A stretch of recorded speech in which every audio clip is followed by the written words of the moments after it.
Nuestros compatriotas, los pueblos originarios, tienen una cultura milenaria. Mama yeu, mama yeu, mama yeu, mama yeu, mama yeu, mama yeu. Kinyengeta meu, wenukunu me, nyangapu wentru.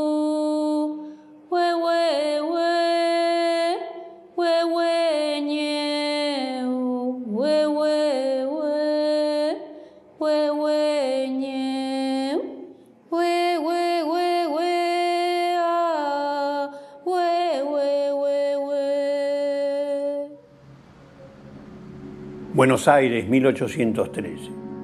Esa increíble asamblea de patriotas que va a declarar la libertad de vientres, la libertad de los esclavos. Pero desgraciadamente, gobernantes argentinos como Rivadavia, va a empezar el exterminio de los ranqueles con el coronel Rauch. Rosa va a hacer su campaña en el desierto, hasta que se va a culminar todo esto con el crimen más tremendo de nuestra historia, que fue la denominada campaña del desierto, con el exterminio de los pueblos originarios y el robo de las tierras que ellos poblaban. Y esos indios y sus mujeres y sus niños fueron esclavizados.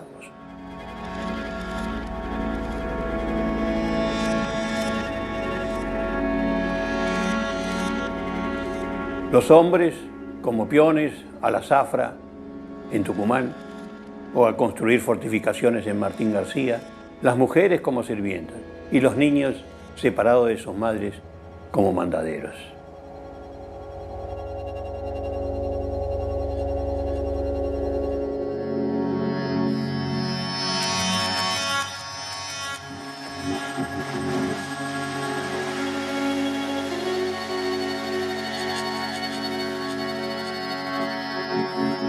En la Argentina, el 63,1% de la población tiene sangre de los pueblos originarios.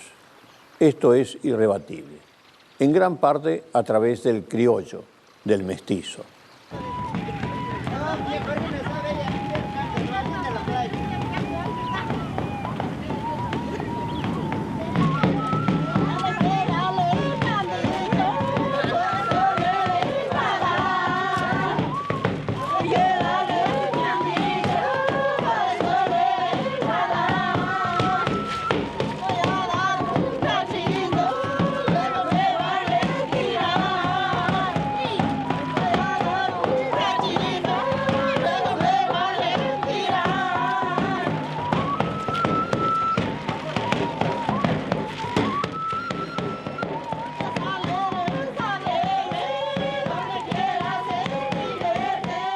A fines del siglo XVIII, los españoles fueron avanzando en las llanuras, en las tierras de los ranqueles. En esos establecimientos trabajaban europeos, pero por supuesto también los esclavos africanos y los pueblos originarios. La frontera natural, digamos, era el río Salado. Castelli escribió el documento de Tiahuanaco, en el que señalaba que la Revolución de Mayo también se ha hecho para los pueblos originarios y que con ellos tenemos que trabajar, aprender de su cultura, repartir lo que nosotros traemos de la sabiduría europea en cuanto a ciencias y conectarnos con la cultura y el amor a la naturaleza de esos pueblos. Pero la tentación de apoderarse de la tierra de los pueblos originarios fue muy fuerte.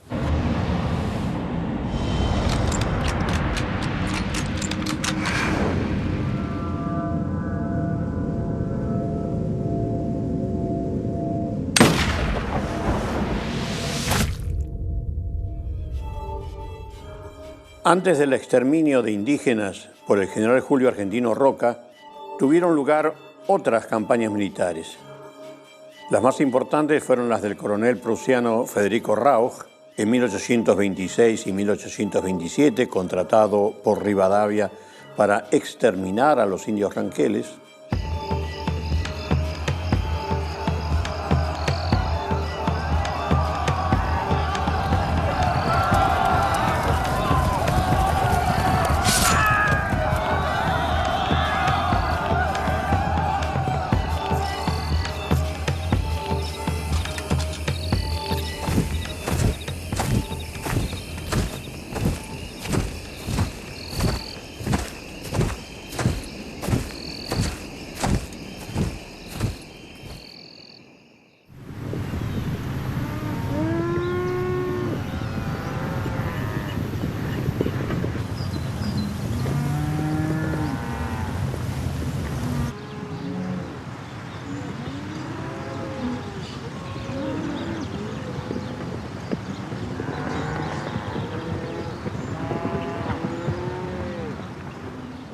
Alsina, para detener a los pueblos originarios que avanzaban para llevarse alimentos, ideó la denominada Zanja de Alsina.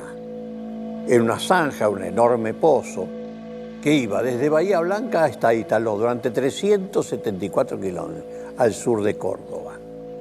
¿Y por qué lo hacía Alsina esto? Para que sí, los pueblos originarios cuando venían a caballo pudieran saltar la zanja, pasaban, podían entrar, pero no podían llevarse las vacas de los denominados blancos. No podían llevarse las vacas porque las vacas no podían saltar esa zanja.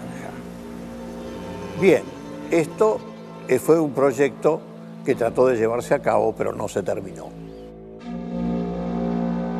Pero si bien estas misiones militares tenían como objetivo dominar a los indígenas y conquistar sus tierras, las mismas no fueron realizadas con la crueldad del sucesor de Alsina en el Ministerio de Guerra de Avellaneda, el general Julio Argentino Roca.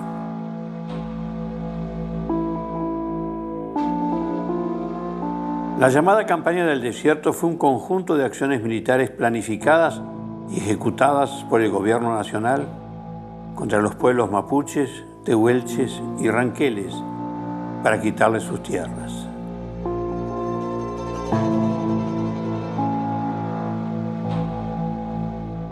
Roca, en contraste con Alsina, planificó extinguir a los aborígenes. Para llevar a cabo este plan, el 4 de octubre de 1878 fue sancionada la ley número 947 que destinó 1.700.000 pesos para llevar la frontera hasta los ríos Negro, Neuquén y Agrio. La ley Avellaneda, que es la ley que financia con un bono, que suscriben principalmente los integrantes de la sociedad rural argentina, entre ellos José Martínez de Hoz, uno de los hombres más ricos del país, que compra él solo 2.500.000 hectáreas a precio vil, y otros 30 propietarios que compran más de 100.000 hectáreas, y en total toda la Patagonia, donde entran varios países de Europa, está en manos de unos 600 propietarios latifundistas.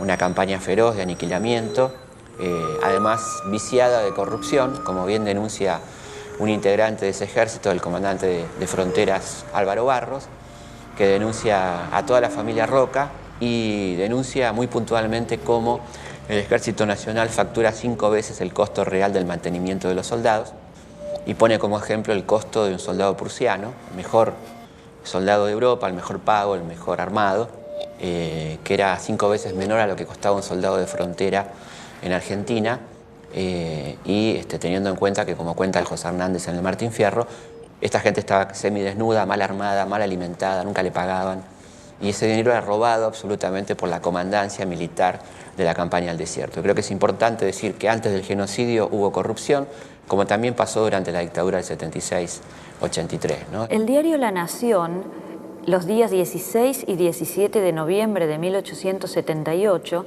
dedicó la primera plana y un buen espacio dentro de sus páginas a un hecho que se había denunciado como de impunidad y de salvajismo.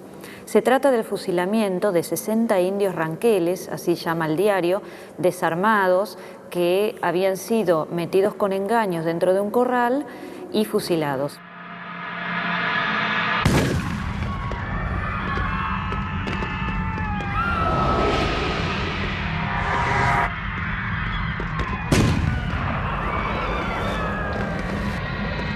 No hay cifras precisas sobre lo que fue la matanza, son cifras bastante imprecisas, pero se puede hablar entre 10.000 y 14.000 la cifra de muertos en el total de la Campaña del Desierto, más unos 14.000 prisioneros que fueron llevados caminando hasta los puertos atlánticos, de ahí a la isla Martín García, y de ahí al hotel de inmigrantes, donde fueron repartidos los niños y las chinas, como decían los avisos, las crías, entre las familias pudientes como criados o como mucamas o cocineras, las mujeres como si se tratara de animales domésticos, ¿no? Esto llevado adelante por las damas de beneficencia, que eran las mujeres de la alta sociedad, de los maridos de maledicencia.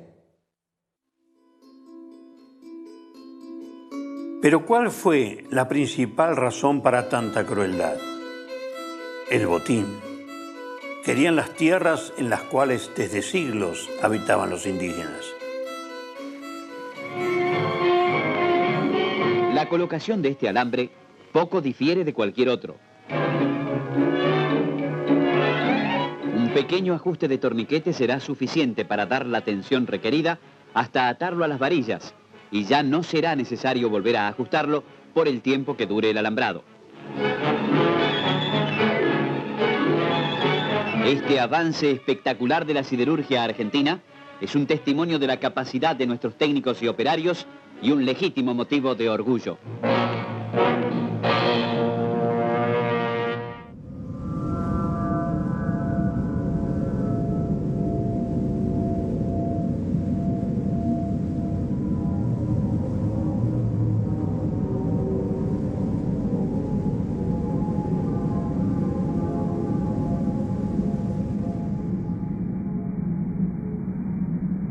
El gobierno publicó un informe elaborado por la autodenominada Comisión Científica que acompañó a Roca en el exterminio.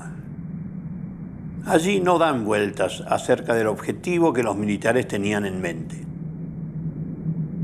Se trataba de conquistar un área de 15.000 leguas cuadradas, ocupadas cuando menos por unas 15.000 almas, pues pasa de 14.000 el número de muertos y prisioneros que ha reportado la campaña. Los esfuerzos que habría que hacer para transformar estos campos en valiosos elementos de riqueza y de progreso no están fuera de proporción con las aspiraciones de una raza joven y emprendedora. Por otra parte, que la superioridad intelectual, la actividad y la ilustración que ensanchan los horizontes del porvenir y hacen brotar nuevas fuentes de producción para la humanidad, son los mejores títulos para el dominio de las tierras nuevas. Precisamente al amparo de estos principios se han quitado estas a la raza estéril que las ocupaba. A confesión de parte, relevo de pruebas. Y así fueron algunos de los principales terratenientes y los más ricos quienes se quedaron con las tierras ancestrales de los pobladores originarios.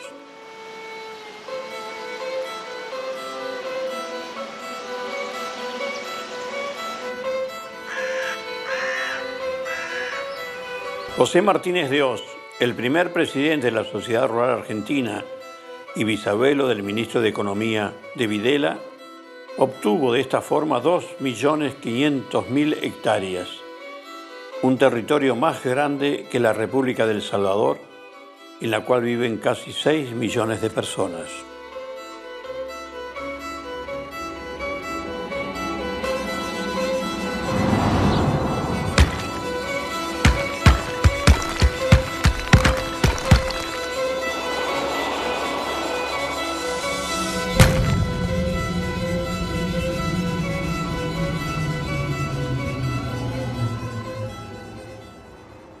$30 millones de hectáreas robadas a los pueblos originarios se las repartieron entre los más ricos con la llamada campaña del desierto. De esta forma surgieron esas grandes estancias que siempre impidieron que el campo fuera de quien lo trabaja en nuestro país. En realidad, se trató de una continuación de las políticas hispánicas de exterminio de los indígenas por las burguesías criollas de la naciente Argentina.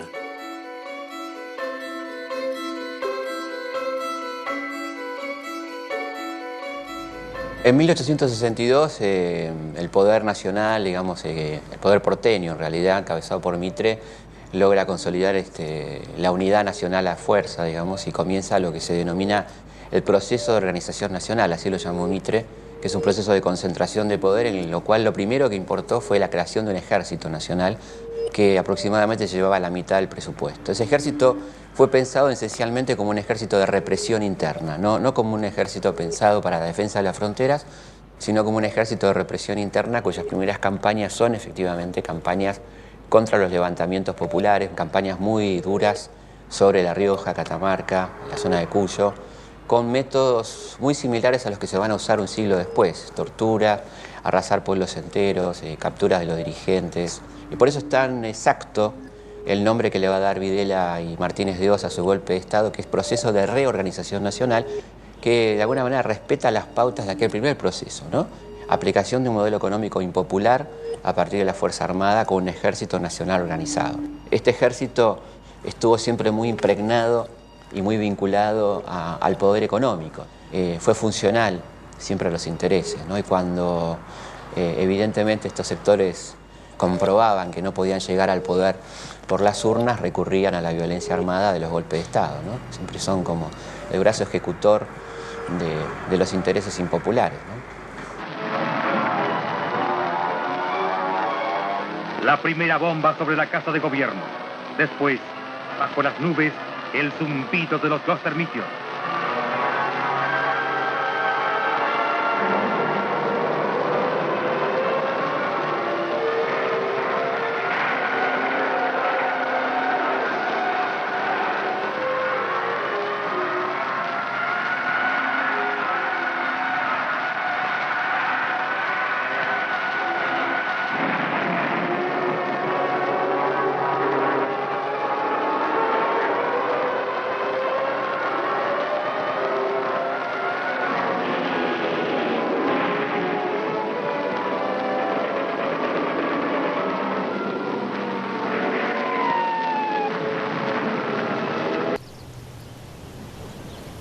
En mi investigación histórica acerca de las huelgas patagónicas en 1921, llamada la Patagonia Rebelde, probé que el ejército argentino durante la primera presidencia del presidente radical Irigoyen asesinó a 1.500 trabajadores rurales en la Patagonia, muchos de los cuales eran mapuches y tehuelches.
Y también este mismo ejército que a partir de 1976 asesinó a 30.000 personas, había masacrado a miles más durante el gobierno de Nicolás Avellaneda en la misión militar comandada por su ministro de Guerra, Julio Argentino Roca, llamada eufemísticamente Campaña del Desierto. ¿Pero de qué desierto hablamos?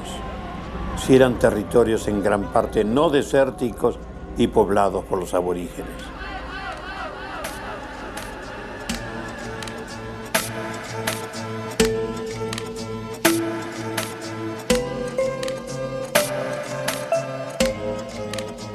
Los dictadores Videla, Macera y Agosti celebraron el centenario de la Campaña del Desierto como una gran gesta patriótica.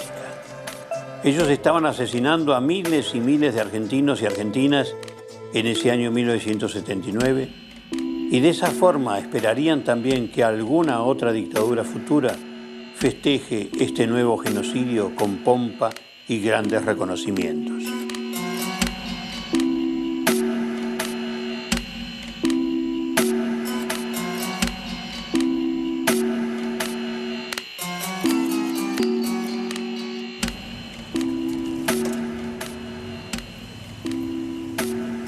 El racismo siempre fue una especie de justificación para apropiarse de las tierras de nuestros conciudadanos indígenas o para esclavizarlos directamente. A las aborígenes capturadas por las campañas militares de Roca, las entregaban como mucamas en el hotel de inmigrantes.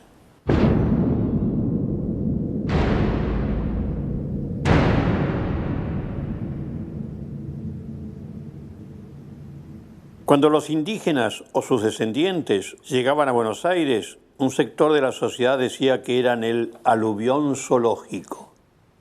Zoológico.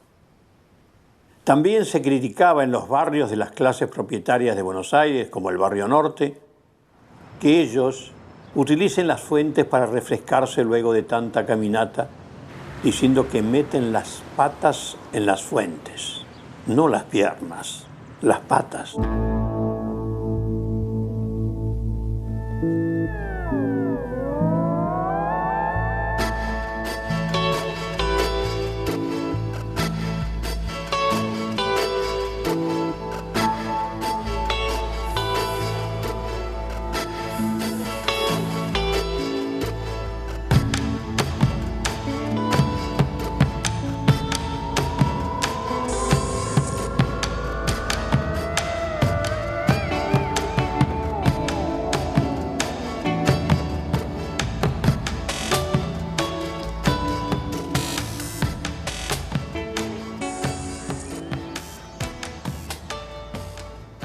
Aun cuando los estudios de antropología señalan de que la mayoría de la población argentina es mestiza, es decir, que tiene sangre de los pueblos originarios, diarios como Clarín en el año 2008 publican artículos como esto, con una foto de una mujer de los pueblos originarios con la palabra exotismo.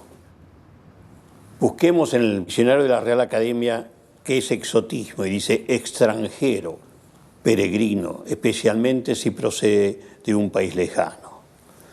Y qué triste, ¿no?, que a los pueblos originarios de la Argentina se los llame extranjeros, exóticos y no argentinos.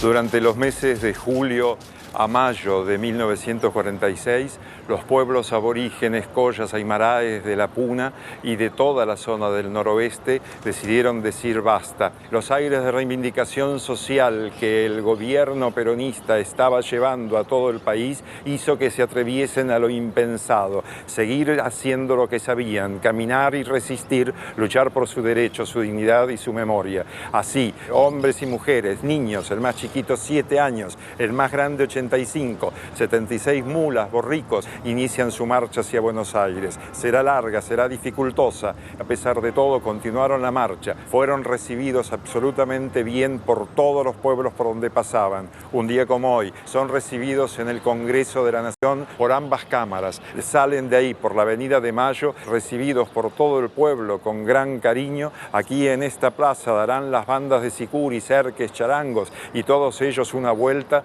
para concentrarse frente al balcón. Algunos se pondrán de rodillas para que el Tata Grande, el general Perón, los reciba.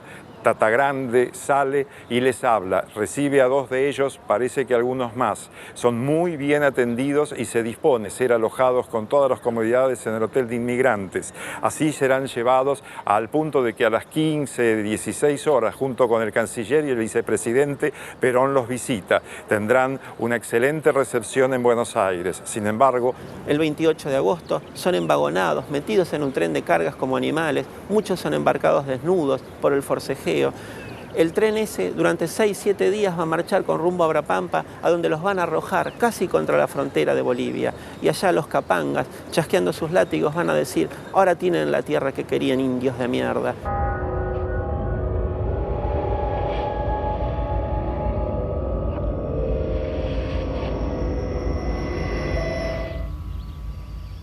¿Dónde quedó aquella justicia social que se anhelaba? ¿A dónde quedaron esos pasos hacia la igualdad que cantaba nuestro himno? Esos pasos a la libertad. ¿Dónde quedó todo eso?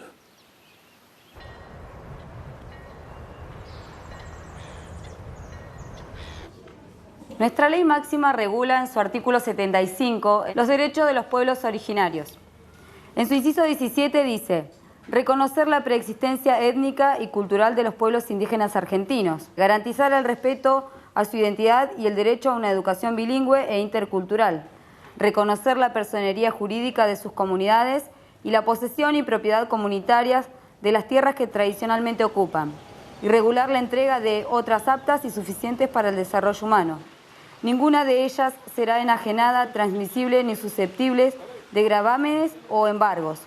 Asegurar su participación en la gestión referida a sus recursos naturales y a los demás intereses que los afecten.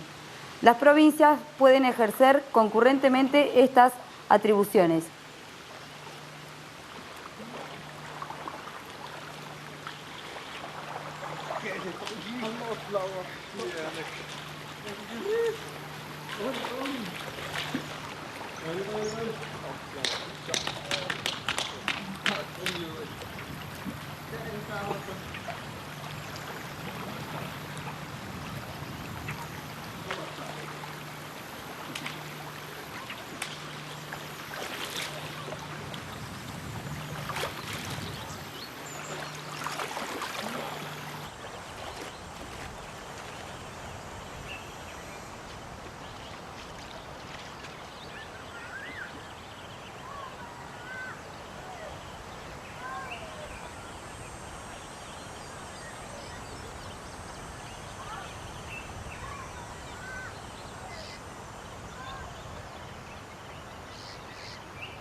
Lo que establece la Constitución del 94 es un pálido avance de nuestra realidad. ¿Qué fue realmente desde la llegada de los españoles el tratar de exterminar a esos pueblos originarios y de quedarse con sus tierras? De cualquier manera, es un paso adelante y ojalá se siga cada vez más en ese ritmo.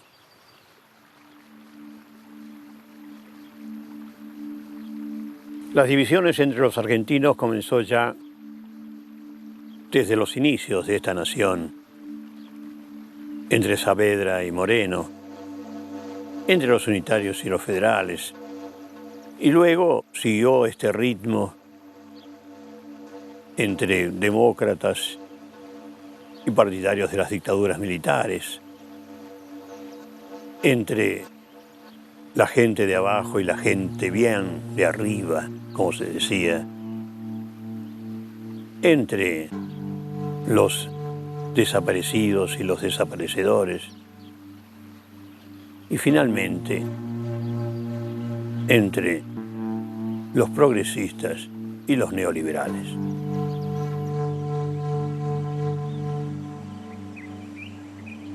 Por ello, el reconocimiento de los derechos de los pueblos indígenas incorporados a nuestra Constitución Nacional en 1994 es solo el comienzo del cambio. Y que el racismo solapado, ese negro de mierda que escuchamos en las calles, sea peor que decir yo soy un ser despreciable, racista y fascista.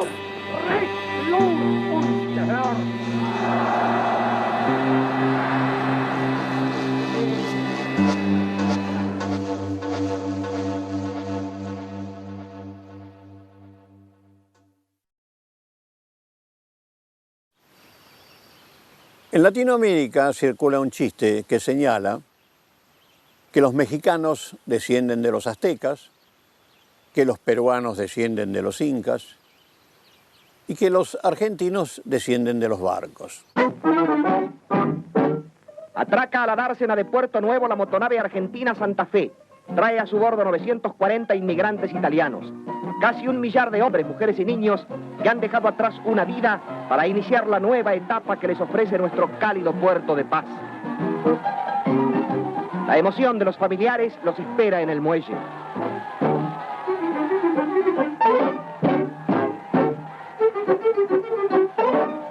Los saludos saltan sobre la borda y se precipitan a los brazos extendidos de los que esperan.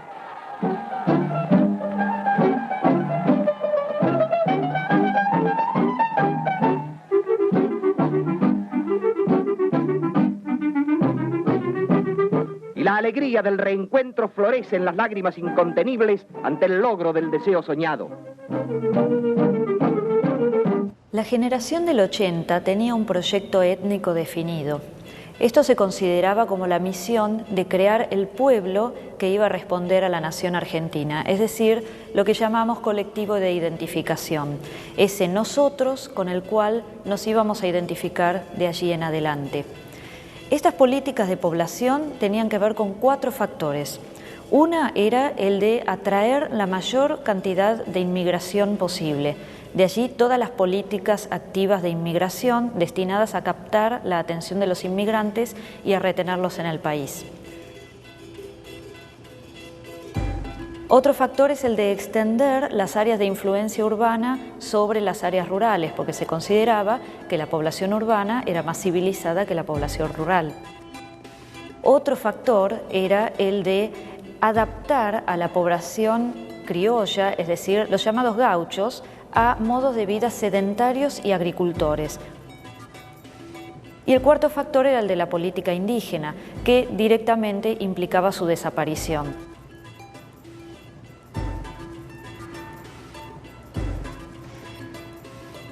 Este modelo de civilización estaba absolutamente identificado con un modo de vida europeo, liberal y capitalista.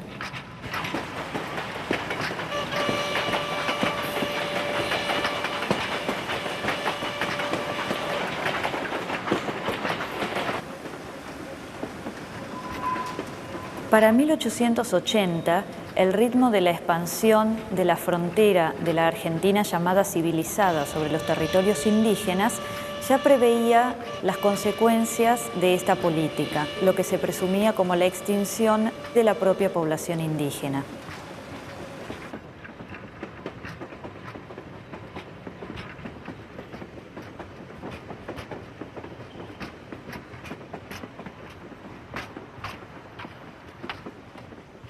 Una vez asumido el genocidio, comienza lo que se va a llamar la política indígena, la instalación de los sobrevivientes de las culturas indígenas en lugares determinados donde no molestaran a los inmigrantes y donde se los viera lo menos posible, para que la Argentina fuera, en conjunto, una nación civilizada.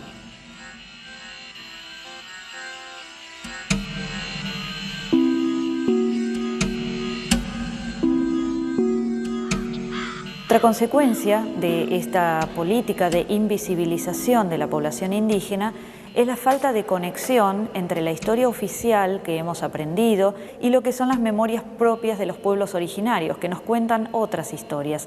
Otros salvajes nunca me han puesto bozal, hasta mi rastro han perdido por arremarme un corral, hasta mi rastro han perdido por arremarme un corral.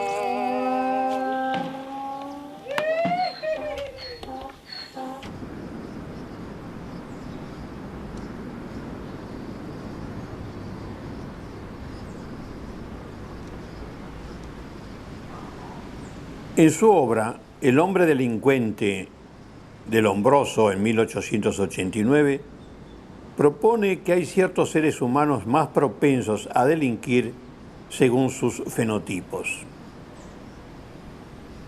Aun cuando esta teoría sirvió como fundamento para persecuciones a los regímenes más salvajes de la humanidad como el fascismo y el nazismo, todavía hoy las policías siguen utilizando estos prejuicios para pedir documentos y detener a los que no encajan con las caras que deberían tener, según ellos, los hombres y mujeres decentes. Y en nuestro país, tristemente, los indígenas y mestizos son más sospechosos para las policías que los descendientes de los europeos. A ello se les llama localmente portación de rostro.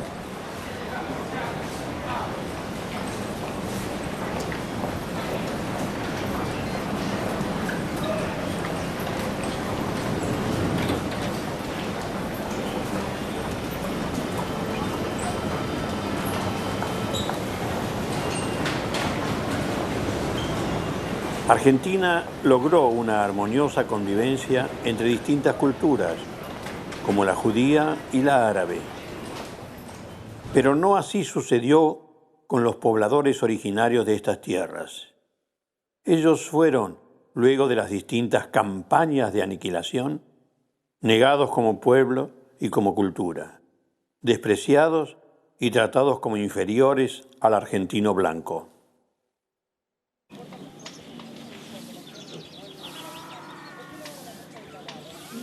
Luego del despojo de sus tierras, a los pobladores originarios los dejaron en los predios menos productivos, de escaso interés para la producción ganadera o agrícola a gran escala.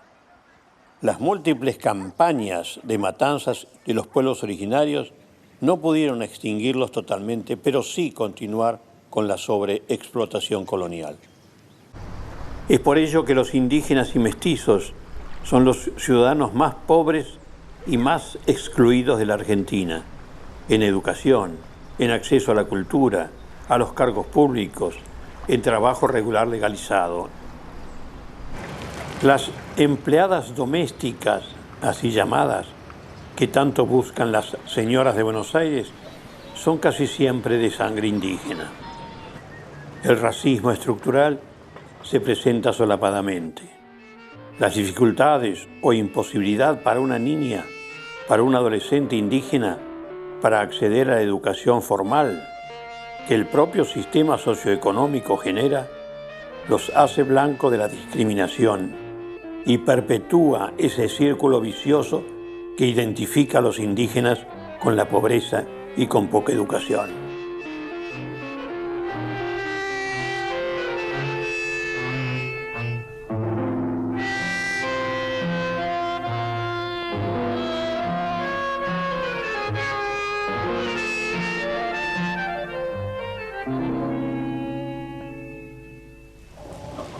El racismo que originó el relato oficial histórico se reproduce en la televisión, en las escuelas, en el cine, en la cultura.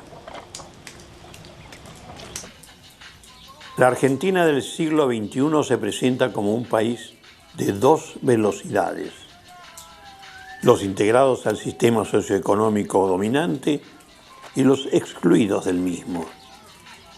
Y otra vez, como hace tantos siglos, los originarios de estas tierras siguen sufriendo en su propia casa.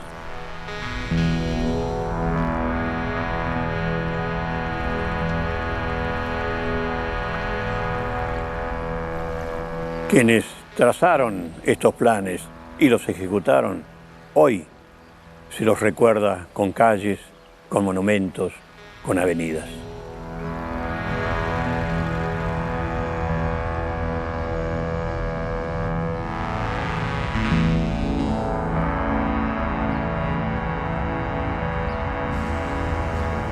La Argentina siempre se vio europea, hija de inmigrantes europeos, pero cuando se mira al espejo, su rostro es mestizo.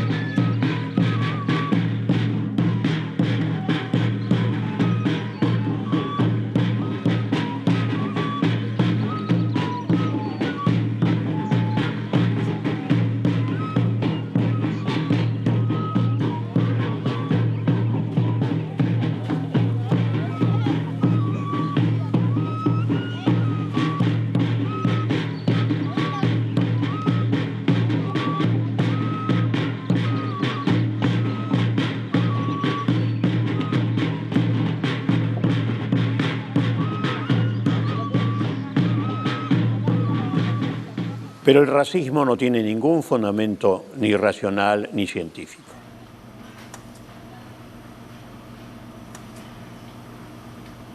La biología molecular moderna, la genética molecular, ha demostrado que las razas no existen. Dos individuos de piel negra pueden ser genéticamente muy diferentes entre sí, más que un individuo de piel negra y uno de piel blanca. ¿Por qué es esto? Porque nosotros tenemos en nuestras células 25.000 genes Y aquellos que determinan la diferencia en el color de piel, color de ojos, color del cabello, son muy pocos genes, son una decena a lo sumo. Por lo tanto, puede haber diferencias en esa decena de genes que determinen que haya una población negra, una población china, una población blanca, una población aborigen de Australia, pero que en los otros 20 y tantos mil genes las diferencias sean mucho menores. Yo puedo tener un individuo negro que pueda servir de donante de riñón a un individuo blanco. Y esto es porque, a pesar de tener diferente color de piel, tienen algunos genes que son muy parecidos y permiten histocompatibilidad.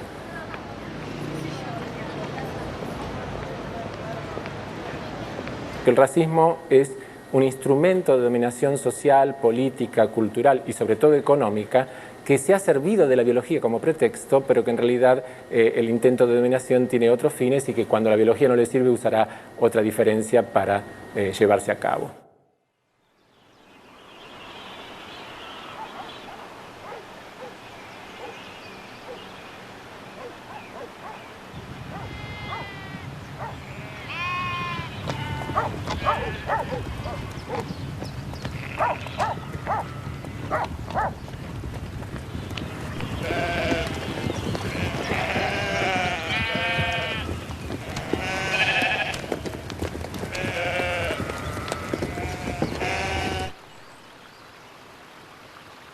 ¿Qué tema es el de la rebelión de los dueños de la tierra? Yo soy un productor de 200 hectáreas. Nos metieron la mano en el bolsillo, hermano, por eso estamos tan calientes. Solamente la rentabilidad del campo. Queremos tener un país de exportadores. Yo no trabajo en el campo, no tengo ninguna relación con el campo. La ciudad está apoyando al campo, eso es lo que le venimos a decir acá. Contra el estalinismo de Kirchner. Basta de montoneros revanchistas, basta, fuera. Piensen que nos van a convertir en otra Cuba. Se van a arrepentir, se van a arrepentir. Vamos a prender fuego al país.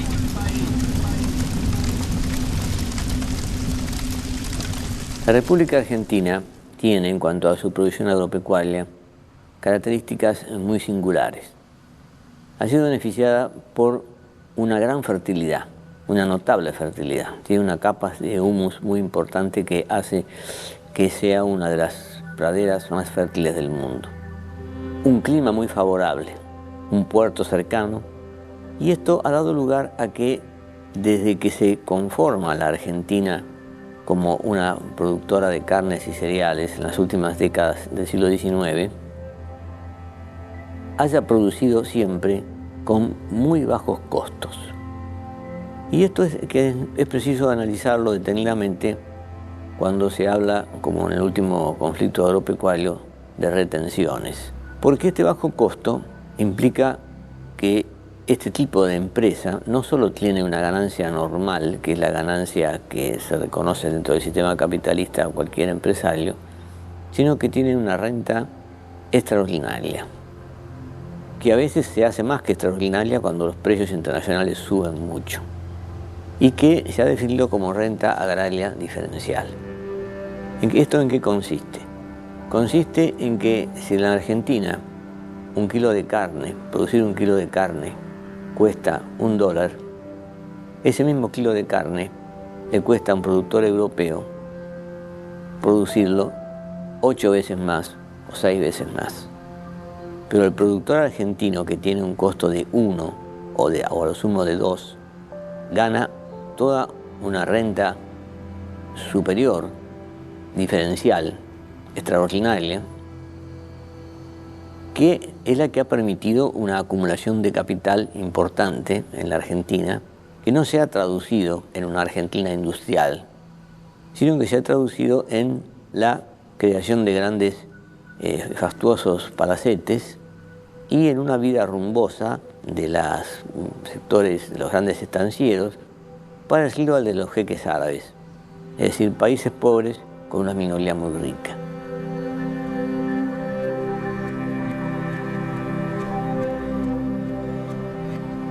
Esta minoría es producto del despojo, el despojo al gaucho, como lo testimonia Martín Fierro, cuando el gaucho se lo manda a la frontera y cuando vuelve perdió la tropilla, perdió el rancho, perdió la mujer y perdió la tierra porque el gaucho no tiene sentido de la escritura, no sabe que hay que tener una escritura para ser propietario. Y también el ataque a los pueblos aborígenes, ¿no es cierto?, la destrucción, el aniquilamiento de los pueblos aborígenes, que provoca también esta extensión y ampliación de tierras en favor de esa minoría. En ese momento ellos estaban en el poder y entonces usufructuaban para ellos de esta, diríamos, bendición del cielo.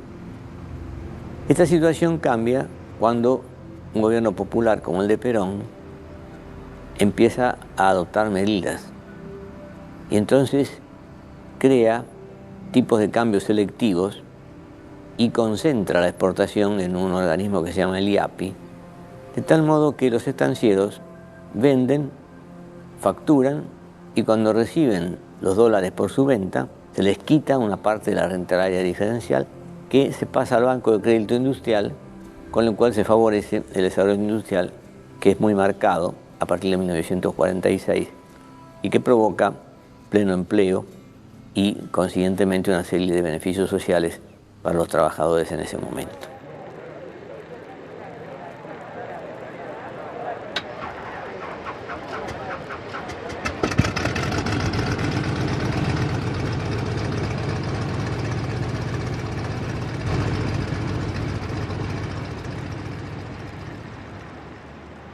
Está todo preparado para la exhibición oficial del Pulqui II, el avión a propulsión íntegramente diseñado y construido en el Instituto Aerotécnico de Córdoba. El general Perón observa las características de este formidable aparato, en cuya construcción se han aplicado las más recientes experiencias de la aviación moderna.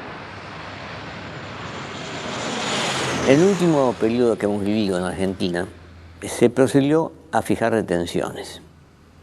Es decir, que sobre el precio de venta se le aplica una retención. La retención tiene un doble propósito. Por un lado, que este beneficio de la naturaleza pueda difundirse a todo el país, que no quede en manos de una minoría. Por otro lado, él tiene el propósito de desvincular los precios internacionales de los precios internos. Si el Estado no interviene, entonces el productor argentino vendería toda su producción al exterior.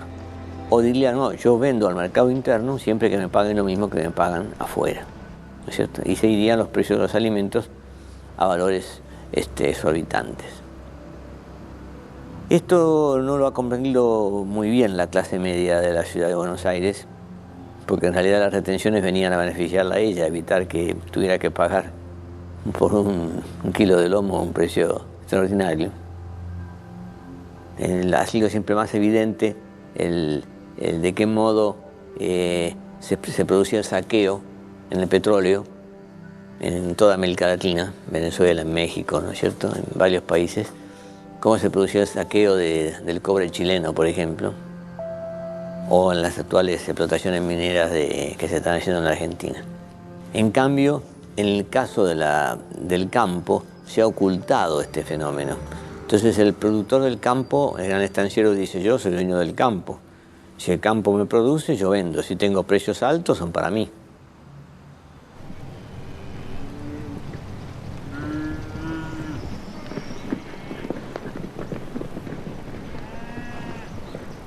En 1911, el gobierno conservador de la provincia de Buenos Aires, a cargo de Inocencio Arias, revaluó la propiedad inmobiliaria en un 25%.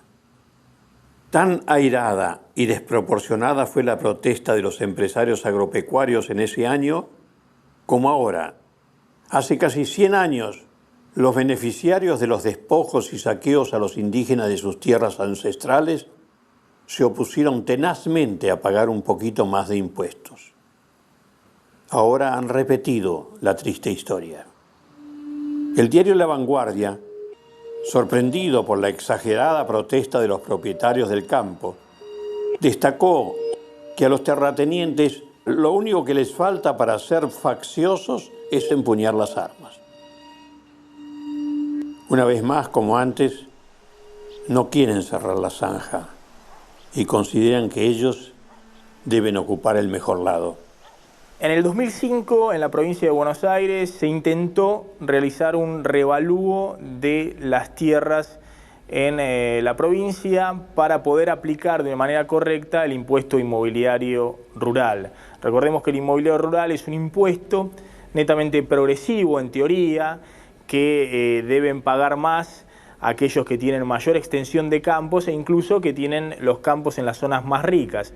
Sin embargo, pese a que la provincia gastó millones de pesos en el estudio catastral para poder determinar cuál era el valor real de esos campos y acercarlos a su evaluación de mercado, el lobby muy fuerte de las entidades rurales terminó abortando el proyecto en la legislatura provincial. Entonces hoy uno se encuentra con una situación muy injusta desde el punto de vista de la equidad tributaria, por la cual la gran mayoría de los grandes propietarios de la provincia de Buenos Aires tributan un impuesto inmobiliario en base a valores ridículos que remiten a 20 años atrás y que no guardan ninguna relación con el valor real de esos campos. De esa manera, estos grandes propietarios terminan pagando como impuesto inmobiliario rural cifras irrisorias. En promedio, el pago del impuesto en la provincia no supera los 14 pesos por hectárea por año. Con lo cual uno tiene ahí claramente un impuesto de corte progresivo que termina siendo una especie de disfraz o una fachada para que el Estado no termine recaudando nada de quienes más deberían pagarle al fisco. La situación es todavía más ridícula si se tiene en cuenta que en los últimos años, con la fuerte suba de los precios de los granos en el mercado internacional, sobre todo en el año 2007, el valor de los campos en las zonas más ricas aumentaron entre 3 y 4 veces en dólares en la provincia de Buenos Aires. Incluso tuvieron subas mucho más importantes el precio de esos campos que las valuaciones de las propiedades en las principales ciudades del país.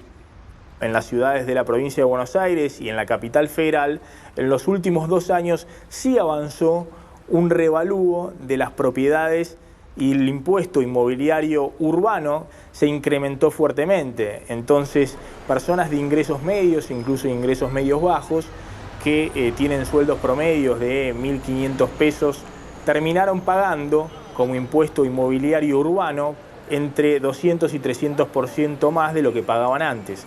Sin embargo, los campos siguen tributando en base a valores fiscales, tasaciones fiscales ridículas de 20 años atrás. Basta ver el último censo agropecuario elaborado por el INDEC que muestra que el 5% de los establecimientos más grandes concentran el 40% de la superficie total de la tierra en la provincia de Buenos Aires.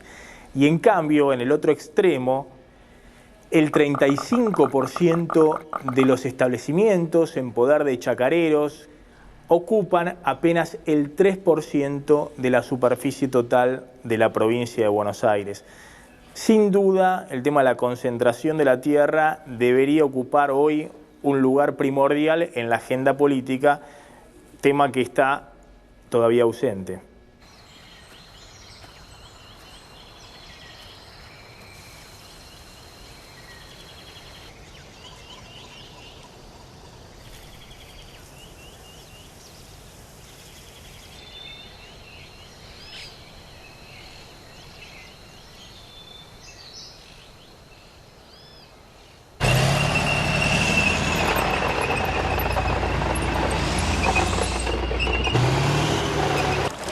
La frontera agrícola-ganadera continúa extendiéndose. Ahora por el alto valor de cultivos que, como la soja, son sembrados en tierras en las cuales se arrasa con la selva.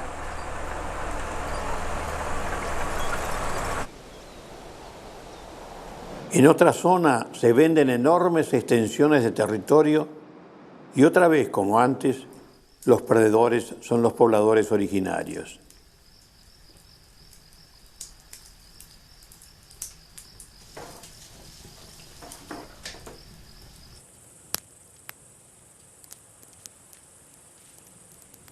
Estamos en el cauce del Río Seco, al lado del puente este que vamos a estrenar ahora, Vamos a ver cuánto va a soportar el embate del río.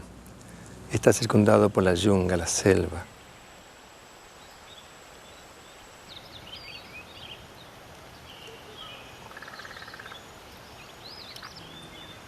La selva ofrece una masa de protección al suelo, al medio ambiente. La presencia de cada organismo viviente, de los árboles, de los animales, de las talófitas, los hongos, todos interactúan, conforman el ecosistema y protegen. Se protegen entre sí y protegen a la tierra. Estamos viendo que a través de los desmontes, a través de lo que se está ocupando mucho para sembrar, entonces nos están dejando sin monte. Más lo que notamos que ya no hay es los quiriquinchos.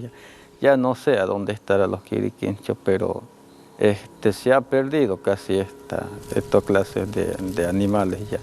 No sabemos decir si es que la hemos terminado, pero no creo, ¿no? Sino solo porque se ha desmontado de más y por esa razón es que se va perdiendo eso. Ya no hay nada de lo que quizá hemos podido sostenernos antes. Es por ello que hay que detener el desmonte de los bosques nativos para extracción de madera y reemplazo por soja. Entre otras razones, porque los bosques funcionan como reguladores hídricos.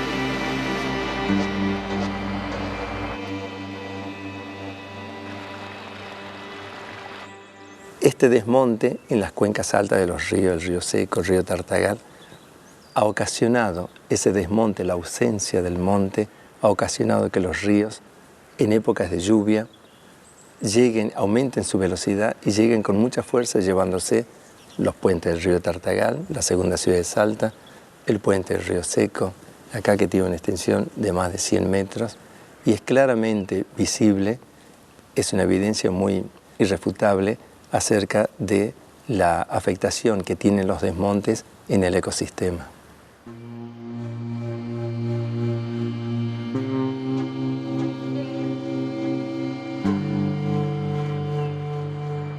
Históricamente, los pobladores originarios de la zona vivían en armonía con el bosque, pidiéndole permiso a la Pachamama o Madre Tierra para alimentarse de ella.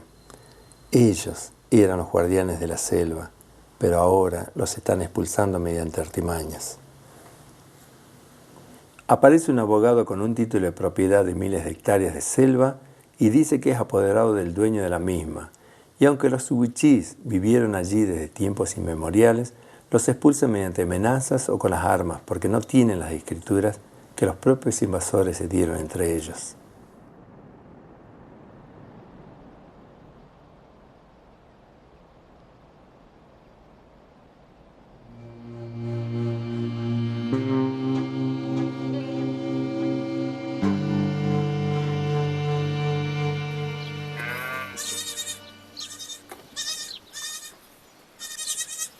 Los pueblos indígenas se basan en el mero estar, a diferencia de los occidentales que se basan en el ser. Ser y mero estar, dominio y aceptación integrativa. Debemos aprender de nuestros hermanos indígenas, que aceptan a la naturaleza y viven en armonía con y de ella. Ser y mero estar. Síntesis perfecta que podemos lograr en nuestra Argentina. Modificamos la naturaleza que nos rodea cuando es necesario y la aceptamos tal como es en el resto de los casos. Ñapinilquén, ñapinilquén, ñapinilquén mapú, ñapinilquén, ñapinilquén, ñapinilquén mapú, ñangalenguamekei, techacanga chanco, feina maitanin chiu, lamgalanei lamgem, lio congamekei, fechacanga chanco. Treque lumeu, fetakanga tranco, feina maitanin chiu, lamgelanei lamgen. Trafinge fili umai, patutukungili umai, waku ne tricomeo, lio con famaño lamgen. Azukuragili umai, liu feliu lamgen. Arre como patetukungili umai, arre con fen meo, liu feliu lamgen. Chasingen main chi wasukuragili umai liu fanyulamgen arre como patetukungili ukalamgen nyapinilken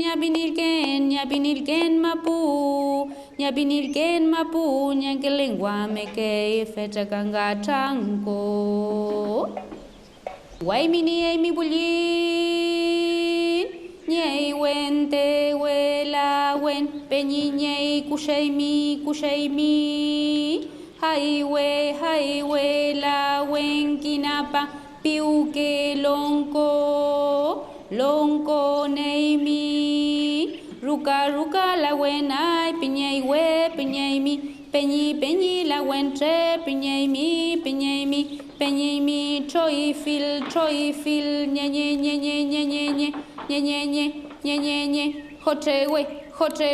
Jochewe. Atilio Coriñanco y Rosa Nahuelquir siempre estuvieron en estas tierras.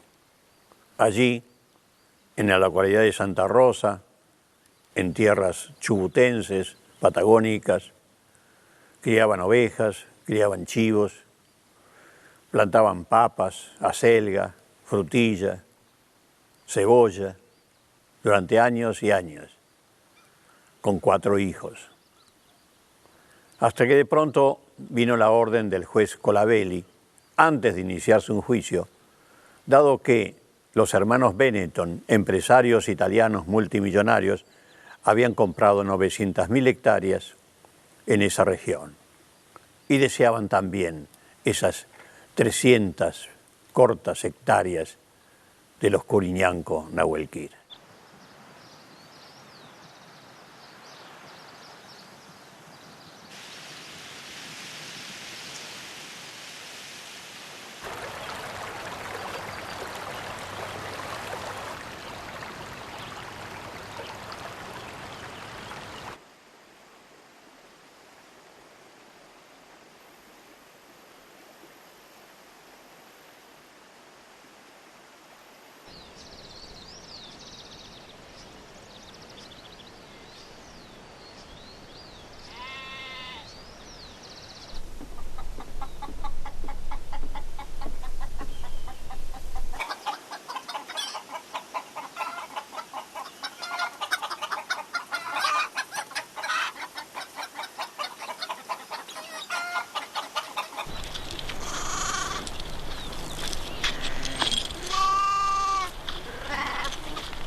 Chiquititos.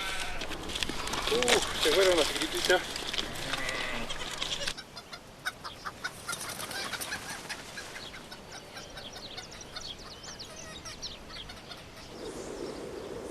La policía vino y nos tiró todo. Una casita, la siembra. Y bueno, incluso fueron secuestrados los animalitos y aves que teníamos. Venían armados, traían perros y bueno, y llegaron y dijeron que ellos venían a desalojarlos del lugar y que nos teníamos que ir. No, estos quedaron solitos porque los perros le mataron a la madre. El día del desalojo, cuando ya nos sentíamos despojados y estábamos sobre la ruta ya, yo me senté a llorar y mis pensamientos eran de que en algún momento yo volvería al lugar. ¿Cómo? No sé, pero yo volvería porque sentía el llamado que me hacía la Madre Tierra.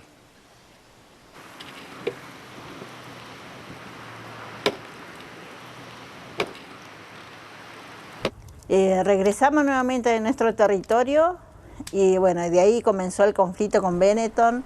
Nos quiso hacer firmar un papel para que nosotros renunciemos a este lugar y ellos retiraban la denuncia que nos habían hecho. Incluso han cerrado, han seguido acercando todo, han cerrado caminos vecinales que eran de toda la vida, lo han clausurado, que comunicaba a todas las comunidades indígenas acá, donde el recorrido se hacía en 1 hora y ahora toda aquella gente tiene que hacerlo por otros caminos donde lo tienen que hacer en 6 o 7 horas, sí, si tuvieran un vehículo, y si no.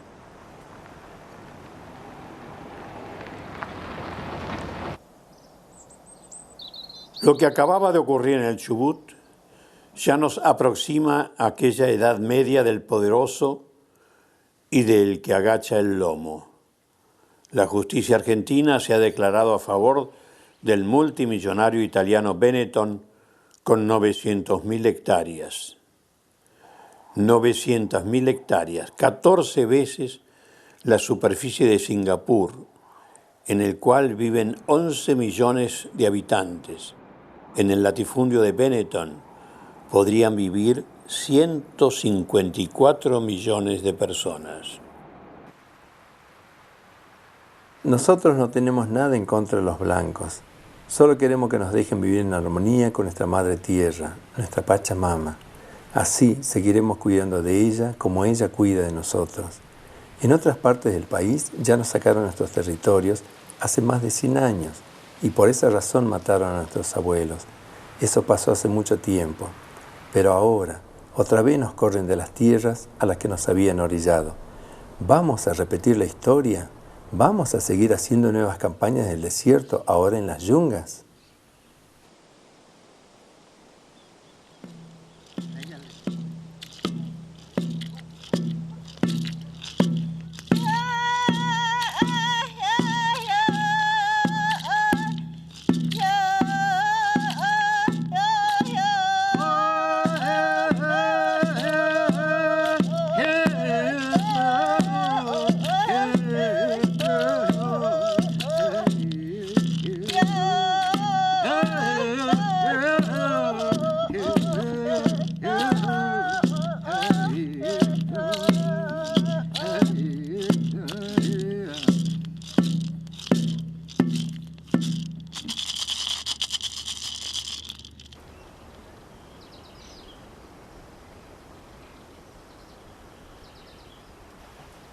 En la época de la llamada campaña del desierto había suficiente tierra para que cada uno se formara su propio modo de vida y no se recurriera al lenguaje del Remington. Pero se eligió el camino de la violencia. En ningún caso se habla de las vidas que costaron esas campañas y del trabajo esclavo al que fueron sometidas las mujeres y los niños traídos a Buenos Aires. Ahora como ayer, había suficiente tierra para todos, también para los pobladores originarios que han sido despojados de sus territorios ancestrales. Está en nosotros lograrlo. No repitamos la historia de violencia, racismo y exclusión con nuestros hermanos originarios. Nunca más.